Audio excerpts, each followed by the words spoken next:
Өлкө башчы Садыр Жапаров Бишкектин борбордук бөлүгүндөгү баасы 321 миллион долларды түзгөн көп тармактуу заманбап комплекстин жана Орто Сай айылында 20 000 кишилик заманбап ыйман борбору мечитинин курулушу, ошондой эле бизнесмен Хабибулла Абдукадыр тууралуу суроолорго жооп берди.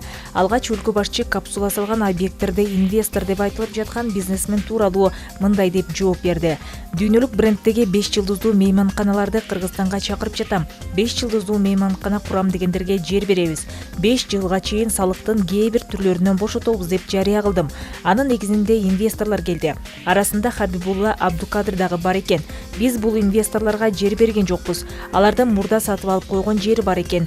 Илгерки Нарын ресторанынын орду. Ошол жерге 5 жылдыздуу мейманкана салып баштады. Баасы 321 миллион долларлык 37 кабаттуу мейманкана башталды. Эң бийик биринчи имарат болот. 2 жылда бүтөбүз дешти. Бүткөндөн кийин стабилдүү түрдө 2100 жумушчу орун болот. Такси кызматы, тейлөө кызматтары иштейт. Кыскасы баш аягы болуп 5000 жумушчу орун пайда болот. Туристтер келет. Ошондой эле 20 000 адам бата турган баасы 51 миллион доллар турган мечит, медресе салып баштады. Бул мечитти Аллахтан сооп табабыз деп Кыргызстан мусулмандары үчүн бекер салып беришмей болду. Курулуш бүтөөрү менен муфтияттын балансына өтөт. Бул мечит, медресе салынып бүткөндөн кийин дин жолуна түшкөн балдар кыздарыбызды чет өлкөлөргө чыгарбастан өзүбүздүн саясат менен, өзүбүздүн каада салтыбыз менен окутабыз. Ошого шарт түзүлүп жатат. Буга чейинки ар кайсы өлкөлөрдөн окуп келишип, ар кайсы динде, ар кайсы кийимдерди жайылтып жүргөндөрдү бара-бара бир нукка салабыз деген планыбыз бар.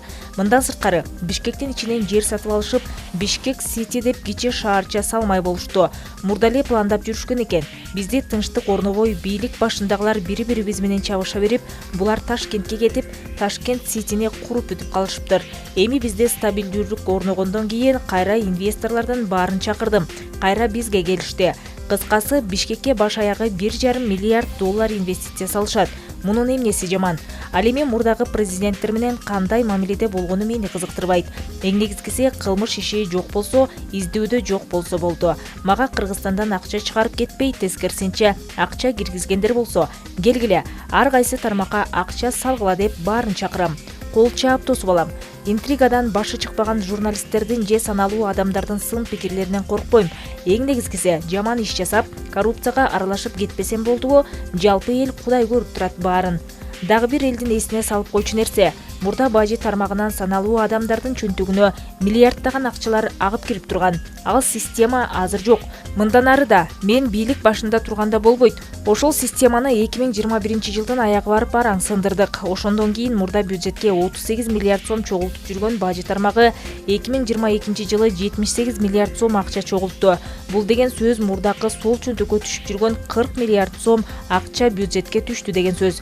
Бул жылы 90 миллиардтан ашырсаңар деп план коюп бердим.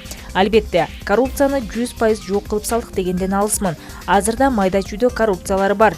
Пенде болгондон кийин пендечилик кылышат экен, кармалып жатышат. Уурдаганын 2-3 эселеп кайтарып берип бошоп атышат. Бара-бара майда чүйдө коррупцияларын дагы жок кылабыз. Убакыт керек деп жооп берди.